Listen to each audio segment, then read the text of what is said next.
Pastor Romulo levou uma disciplina bem chata de trabalhar, porque fala mais de questões históricas, de questões culturais, deixa de lado para as questões teológicas. E é bom, eu gosto de trabalhar aquelas questões que geram mais polêmica, né? Relação, apocalipse, que geram algo que fica até mais. É bom saber, Agradável, Mas vamos aí. Nós vamos falar sobre a teologia na missão urbana. Uma pergunta. A teologia da missão urbana. Nós falamos sobre missões urbanas na aula passada, né? 5 dias atrás. Falamos sobre a necessidade, sobre a importância e sobre os olhos fechados de muitas igrejas no que se refere a fazer missões urbanas, literalmente. Normalmente, as pessoas não focam muito a palavra missão ou esse segmento da igreja, esse departamento, para algo que pode fazer dentro da própria cidade ou em sua cidade. Normalmente se foca, como eu falei aqui, às vezes para uma aldeia ribeirinha, né? Para uma aldeia de quilombola, e deixa de fazer missões de forma urbana, dentro da sua própria cidade. Eu vi, quando eu estava dando uma estudada aqui nessa apostila, e daqui a pouco nós vamos ler pelo menos o capítulo 2, e aqui tem um comentário que Jesus Cristo deixou a igreja de Jerusalém, disse para a igreja que, primeiro, o evangelho deveria ser pregado em Jerusalém, né? E depois, eles deveriam expandir para Samaria, Judéia, né? E os confins da terra. E a mesma coisa, irmão, nós precisamos entender. Nós, como igreja, comunidade de vida, né? Em São Domingos. Primeiro, São Domingos. Depois, expandir para Jesus. Nós não podemos vislumbrar a obra em outras cidades antes de nós esgotarmos as nossas forças aqui, dentro da nossa própria cidade. Né? Aqui a apostila fala sobre o amor, a cidade bem representada. E como é o objetivo da comunidade de vida de São Domingos, também esse o meu objetivo, expandir o Evangelho para os povoados aonde não se tem denominações, onde não se tem uma igreja pregando o Evangelho de Cristo. Nós precisamos fazer esse curso sim, com um objetivo, né? Nós estamos aqui nos formando como teólogos e como missionários, né? Nós estamos nos formando aqui como missionários, e como missionários nós iremos nos entregar aí ao campo. Eu me lembro que no dia da minha formatura, do meu seminário, exatamente no dia da formatura, à tarde, a formatura era à noite, à tarde eu fui convidado pela convenção para assumir a minha primeira igreja. Né? E essa igreja que vai precisar de missionários para expandir o Evangelho, fazer missões urbanas, vamos dizer assim, dentro de São Domingos, dos limites de São Domingos. Onde houver um povoado, ali não vai ser urbano, são urbanos, dentro dos limites da nossa cidade. Já vamos começar aí com os futuros missionários, vislumbrar o campo. Nós temos que analisar. Nós vimos na aula passada que antes de pregar, antes de fazer aquilo que a gente entende como obra de Deus, de abrir o trabalho, de fazer grupo, de evangelizar, a gente tem que estudar a cidade, estudar o campo, ver a questão cultural. Foi o que eu fiz na aula passada. Então já vamos começar de hoje, vislumbrar, né? Analisar, vai passando por um povoado, por bairro da cidade, é a cultura desse povoado, né? Aqui pode ser um pouco de pregação, pode ser uma futura congregação, e vamos fazer nascer o nosso sistema missionário, né? Vamos aí confiar em Deus que daqui a uns 5 anos, nós teremos aí um campo bem extenso aqui na cidade, e com muitos missionários de igrejas, né? Comunidade de vida, né, pastor? Em nome de Jesus. Capítulo 2, a teologia da missão urbana. Por quê? Precisamos pensar na cidade antes de realizarmos um ministério efetivo dela. Nós vamos ver, irmãos, e vamos fazer assim uma reflexão, vamos analisar o que realmente o texto está nos dizendo. Precisamos pensar na cidade antes de realizarmos um ministério efetivo dela. Conhecer a cidade, suas culturas, seus fatos, as pessoas, enfim, ser um explorador da cidade. Por quê? Porque só conhecendo a cidade e seus habitantes podemos ser efetivos na transmissão do amor e da justiça de Deus. Só conhecendo a cidade, ou só conhecendo, trazendo para nossa realidade, o povoado, é que nós podemos ser efetivos. Só conhecendo a cidade e seus habitantes podemos ser efetivos, porque tem muitos obreiros ineficientes. E isso não é privilégio da nossa geração, não é, Deus? O apóstolo Paulo escrevendo diz: procura apresentar-se a Deus aprovado, como um obreiro que não tem que se envergonhar, assim maneja bem a palavra da verdade. Eu estava lendo esse texto uma vez e fiz uma reflexão. Se Paulo teve cuidado de dizer procura apresentar-se a Deus aprovado, é porque tem muitos que se apresentam a Deus aprovados. Né? Quando Paulo diz como obreiro que não tem que se envergonhar, porque tem muitos obreiros que têm que se envergonhar. Existem muitos obreiros que têm um ministério frutífero. Você olha para o ministério deles, você vê os frutos. Né? Porque os frutos, eles evidenciam a chamada ministerial do obreiro. A chamada ministerial do obreiro, muito embora nós estamos aqui hoje estudando, a chamada ministerial do obreiro não está no seu grau de escolaridade. A chamada ministerial do obreiro é evidenciada pelos frutos que seguem esse obreiro. São vidas que aquele obreiro levou. Né? Tem obreiros que acham que a sua chamada ministerial é evidenciada pelo barulho que ele faz como pregador, né? Pela questão do louva-louva. Não é por aí. Você tem que olhar para o obreiro, olhar para o histórico do obreiro, ver por onde aquele obreiro passou, o que aquele obreiro deixou, que legado aquele obreiro tem deixado. Né? Então, irmãos, nós precisamos, para ter um ministério efetivo é um ministério que tem fundamento, tem frutos, que tem futuro, vamos dizer assim. Nós precisamos conhecer o local e as pessoas. Por quê? Vamos fazer uma comparação. Por quê? Que para eu começar um trabalho em Sumaúma, como a igreja do Sol objetivando, para eu começar um trabalho em Lagoa dos Passos, eu preciso conhecer o povoado das pessoas. Se eu sou um obreiro, a única coisa que eu preciso para conhecer, para fazer a obra, é conhecer a palavra. Então eu vou lá e prego. Às vezes eu posso pensar assim, mas aqui está dizendo que nós precisamos conhecer o local e as pessoas. Sabe por quê? Porque o conhecimento nos abre portas. É diferente de você chegar num lugar onde ninguém te conhece e você vai pregar, como é diferente de você chegar num povoado onde você conhece muita gente, que você tem a liberdade de entrar na casa, de conversar, de convidar. Eu até costumo dizer que muita gente vem à igreja por nossa causa. E ela fica na igreja por causa de Jesus. Ela conhece a Deus aqui na igreja. Mas ela vem por nossa causa. Porque é nossa amiga, porque é nossa conhecida. Então, nós precisamos conhecer. Se eu enviar um dos irmãos aqui para Patos, aí os irmãos não conhecem o povoado, não conhecem os moradores, vão ter barreiras, vão ter obstáculos. Aí vai alguém que conhece, logo ele encontra uma casa para família, logo ele encontra uma família para hospedar, logo ele encontra um lugar para guardar os utensílios da igreja, não é assim? E a gente tem que conhecer tanto as pessoas como a cultura do lugar, para a gente não espalhar ao invés de ajuntar. Ou para a gente não fazer como o ditado aí, juntar com as mãos, espalhar com os pés. Eu até falei na aula passada aqui, que se a gente não tiver sabedoria do que estamos fazendo, ao invés da gente ter cultura de um lugar que não é pecado. Biblicamente falando, o que é pecado? Pecado é a transgressão da lei. Tudo que você faz, que a Bíblia repreende, condena, isso é pecado.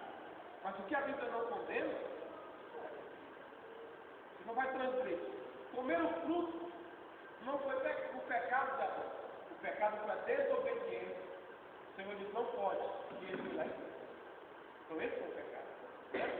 Então, primeiro ponto, para ter um ministério efetivo, profícuo, um ministério frutífero, temos que conhecer. Certo? Pastor Jonas, tem uma colocação a fazer? Pode fazer. Tem uma pergunta para o senhor, mas uma pergunta, né, que eu creio que muita gente tem, ou no mínimo deveria. Nós temos uma situação aqui em São Domingos, por exemplo. Aqui é cultural a questão da caça, né? Tanto é que o bispo anunciou outro dia que vinha comer um tatu aqui, o Ibama ligou para ele, não foi?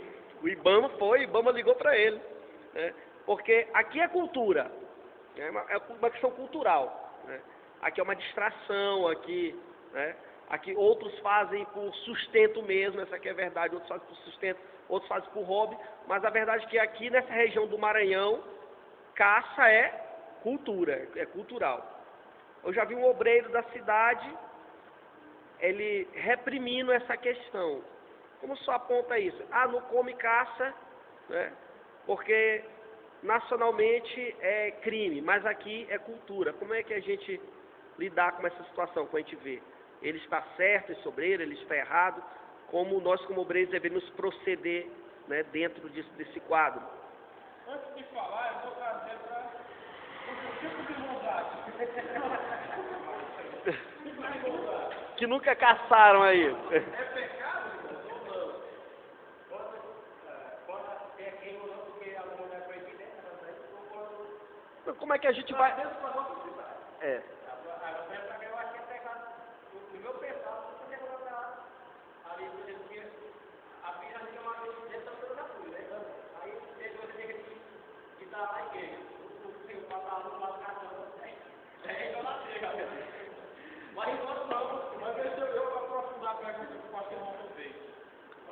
É pecado pegar a espingarda e matar se a lei do país diz que o animal está em extinção, não pode. Então se o obreiro sobe no púlpito numa cidade como essa, ou vamos supor, nós vamos dar ver um trabalho, como aonde? No interior. Aí eu chego lá e quem caça vai pro inferno, né? É pecado, tá? Eu estou correspondendo à lei do país, que diz que não pode. Essa postura do obreiro. É acerca disso que eu estou colocando, sobre a postura do obreiro em relação, né, a uma questão cultural. Que na verdade isso é missões, né, pastor? É o assunto, né? É o assunto. Vai te aprender já para o fundo. Você vai perder as almas todas, né? Olha.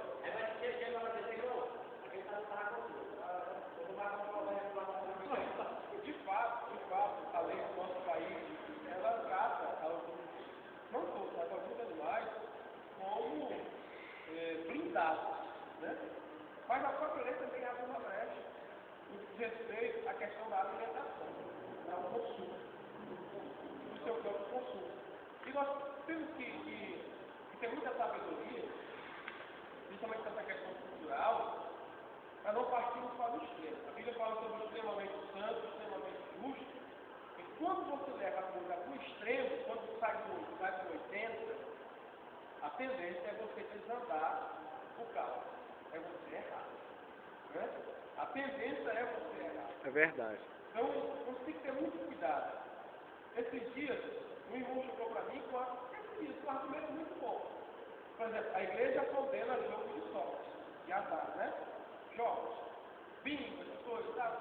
E ele chegou para mim e disse, pastor, esses pastores que falam mal de jogo estão tudo errados.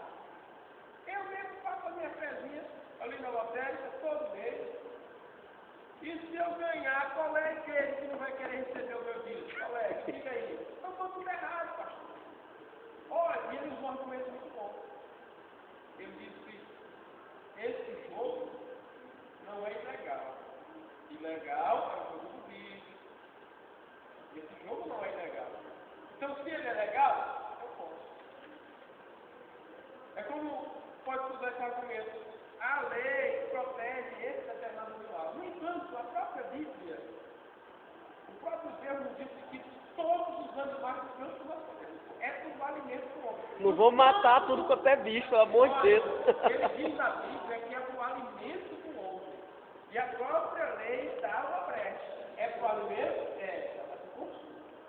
Matou por consumo. Esses dias eu estava assistindo aquele. Aqui não é pecado. Antes de escandalizar com alguém, né? Tem que ter muito cuidado com as primeiras razões que levarem o cidadão a. Tem cidade, tem país, café. Nós estamos mesmo com esse falei. A nossa mãe é católica demais. Quando nós se convertimos, né? Isso aí pode ser verdade. Nós podemos falar isso aí pra ela, ficar devagarzinho. Deve ter deixado alguma livro para que eu sou uma perna lá em casa, eu vou com raiva. Olha, Deus estava perguntando. Quer dizer, sem começar a falar, ela pisando, porque né, a gente tem que pensar sobre isso. Se não for em vez de você ganhar, a gente não vai. Tem crente que é tão cri-cri, ele é tão santo, ele é tão santo no extremo, que se alguém falar com Maria perto dele, eu vou ler, né? Pronto, acabou. Né? Vai pro inferno e acabou. Pastor, eu estranhei aqui a cidade. Aqui, os crianças, você fala para os meninos. Um monte de gente que não criaram, não pescaram, mas plantaram. Aí esse sujeito está esperando o homem, que plantou uma roça.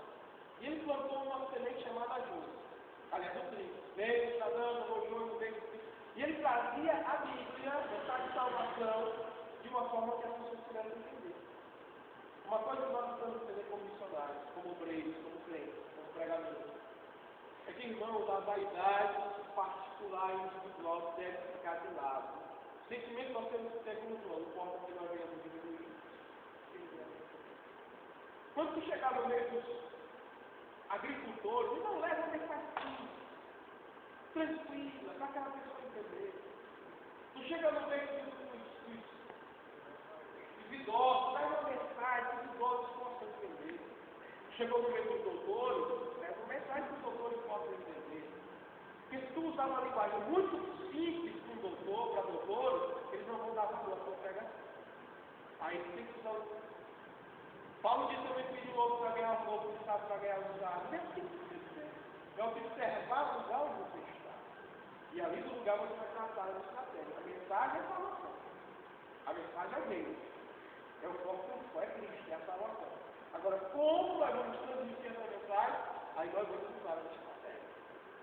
Observando a clientela que nós iremos levar essa mensagem.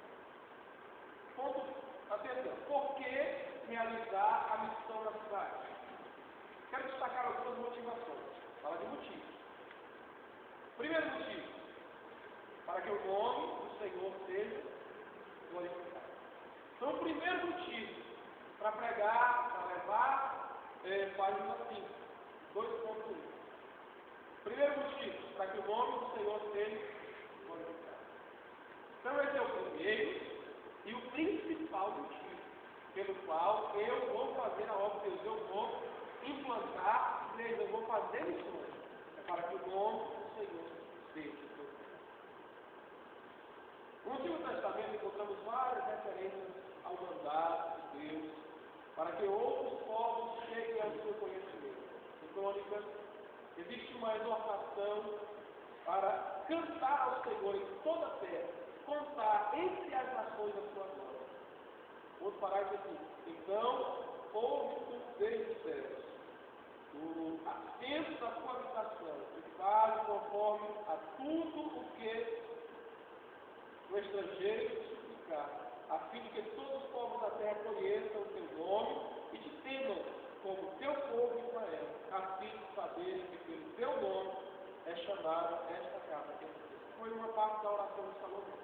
Então Deus sempre teve o objetivo de alcançar todos os povos, todas as nações da terra.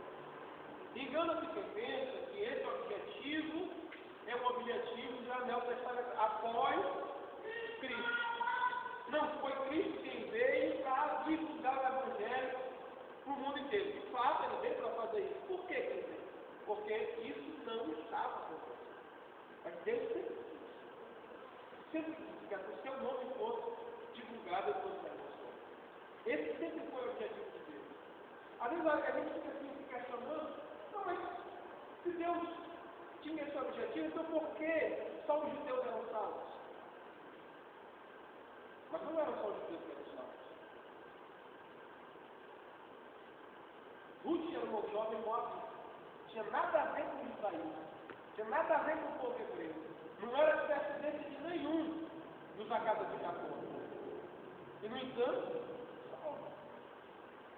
a salvação, ela foi, é e vai ser sempre limitada a todos aqueles que buscarem a Ele com sinceridade. O que destaca o Ruth, Moabita das outras mulheres, e até da sua concunhada, né? Que era esposa do irmão Ofra. né? O irmão do seu esposo, é que ela disse, não, eu vou voltar para o meu Deus. Ele disse, volta para o teu povo, volta para a casa dos teus pais, volta para o teu Deus, volta para a tua cultura, e ela disse, é.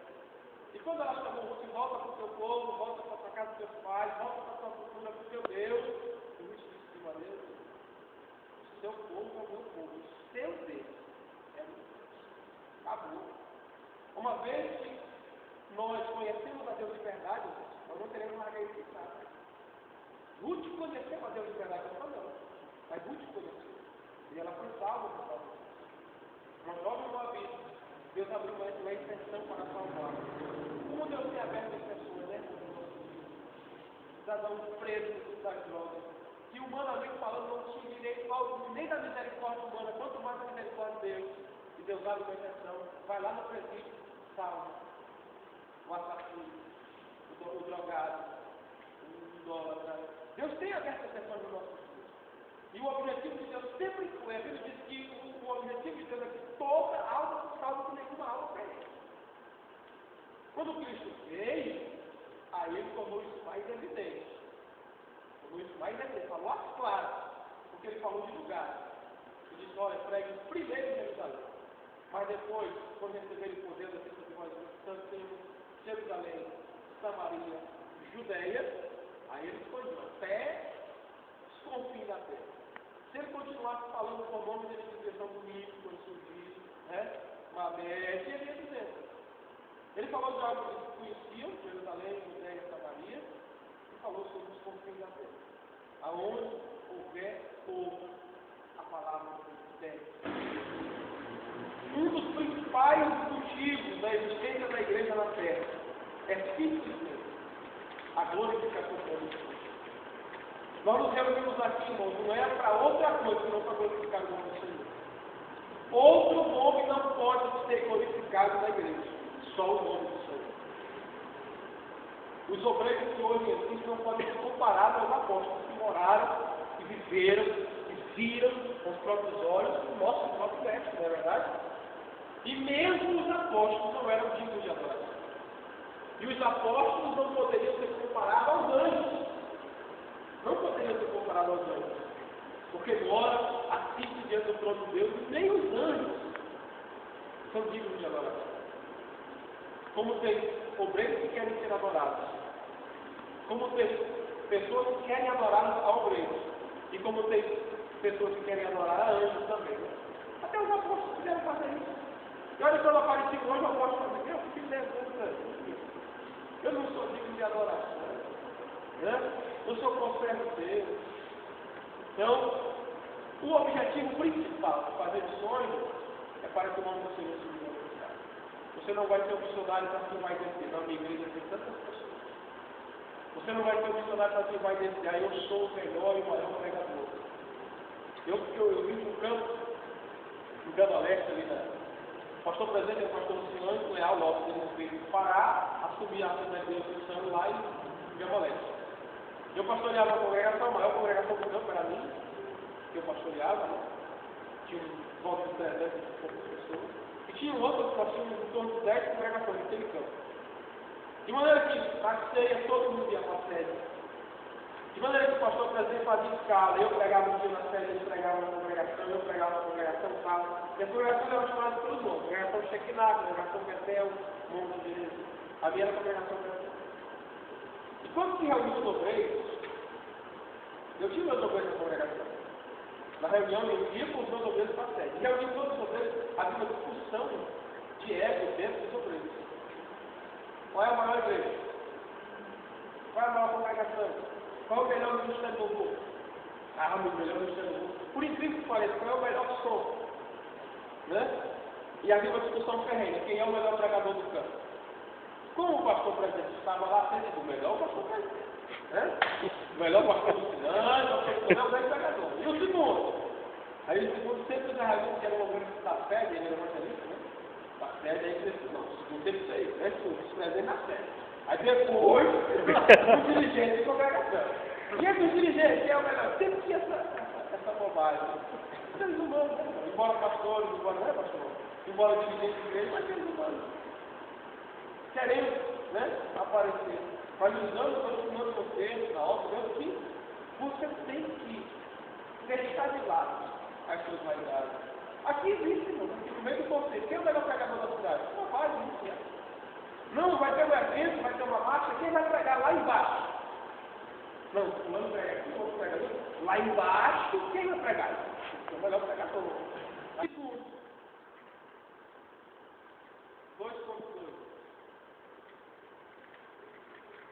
Em obediência ao mandato de Cristo. Em obediência ao mandamento de Cristo. Alguém pode me citar aqui? Onde foi que Cristo mandou?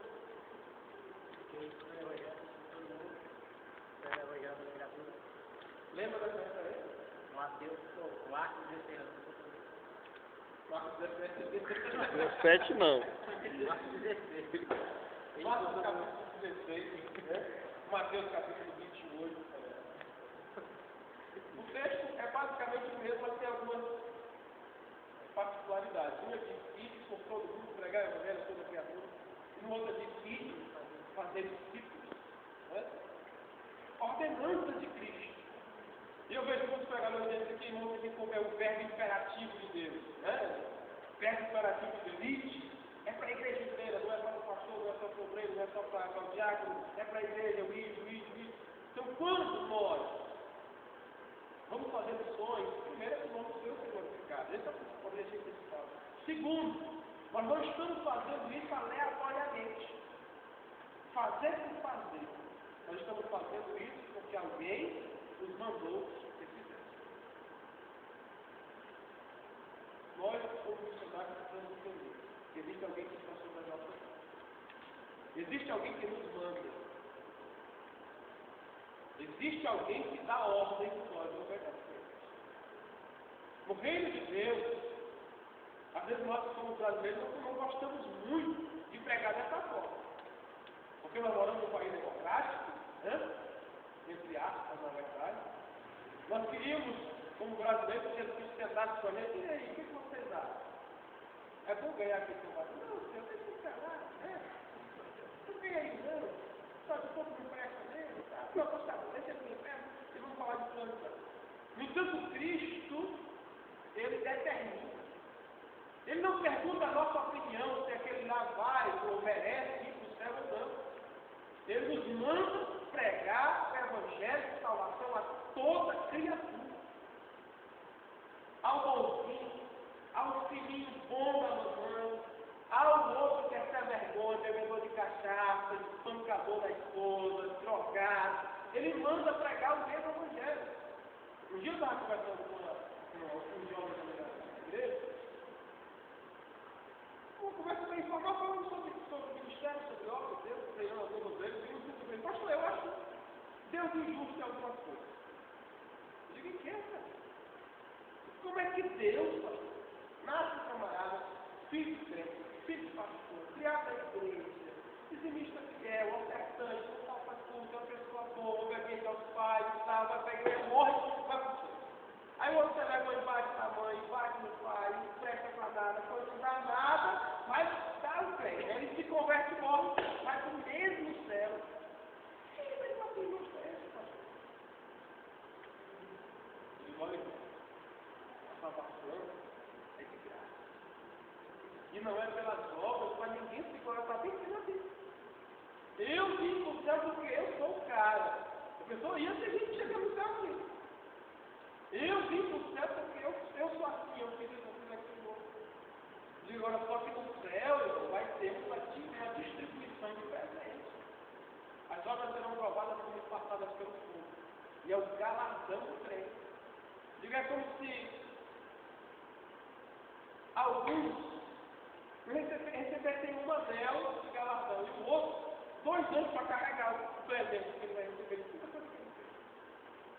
Eu digo assim, quando a gente fizer uma coletiva de Deus, preparar uma ação para todo mundo, me deixar morar debaixo da ponte do Rio da Pizza, eu vou contar para você. Eu não quero conversa com você. Já pensou se você drogado com alguém da sua família, tu não vai querer a misericórdia dele? Sendo da família, né, pastor? Sim, meu irmão, é aquele que vai lá, tem uma família. Se não fosse a misericórdia de Deus, nós, os brasileiros, onde estaríamos? Né? Então Deus é misericordioso, não é injusto. É porque a mentalidade, o pensar de Deus é diferente do nosso pensar. Nós somos vingativos, nós somos rancorosos. O ser humano ele é rancoroso, por natureza. É uma das mais quando você no trabalho, você fica indignado. A vontade de dar é você descontar. E às vezes você até desconta. Né, às vezes você até desconta. Mas a vontade de dar é essa. Nós somos seres humanos. Somos vingativos, somos rancorosos, sim. Quando alguém nos fere, alguém fala mal da gente, a gente fica triste, a gente fica chateado. Sim? E não é privilégio nosso, não. João, amado, deitar a cabeça no ombro de Jesus. Vamos pegar esse marido e matar no ouvido. Não, primeiro que chegou para o João.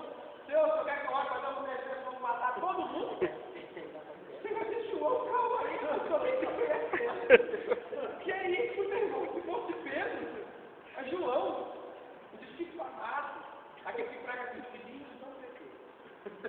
Mas se toda vida eu posso ficar carcereiro de um advogado. Sobre que eu vou descer fogo, mate todo mundo. Todos nós temos um momento de raiva. Não é, Ale? A gente tem, irmão.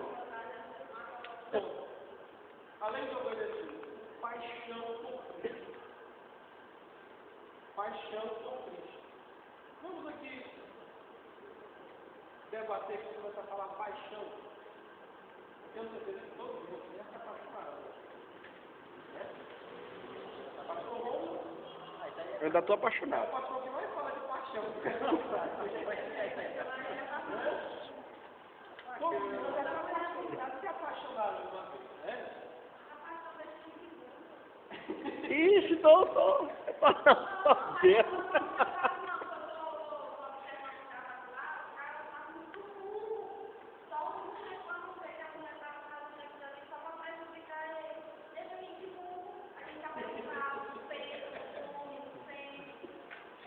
Não vê a feiura. Não vê a feiura. O problema, amigo,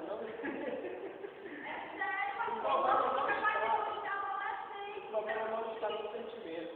O problema está na pessoa que você está passando. É porque essa pessoa é uma pessoa boa, né? Esse sentimento vai ser recíproco para você for o melhor do mundo. Né? Mas quando estarão a ele, pode fazer uso dessa fragilidade. E aí. Paixão por Cristo. Paixão? Eu sou apaixonada. Eu não posso não sei se vai falar comigo, eu não posso. Da onde eu vim também, nós não podíamos usar não esse texto. Era proibido. Vamos deixar aqui, botar apoio em seu. Olha, isso aqui é óbvio, isso é questão cultural. É. O brasileiro ele criou uma hierarquia de sentimentos. E a paixão ela está abaixo, na hierarquia que nós entendemos que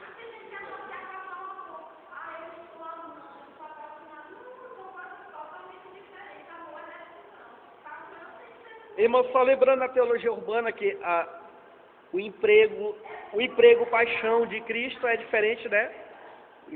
O emprego da palavra de uma forma diferente. um dia, lá no então cada um dá um sinônimo para falar amor. Ah, não que muita coisa, né? Teve até um irmão lá que deu o nome da mulher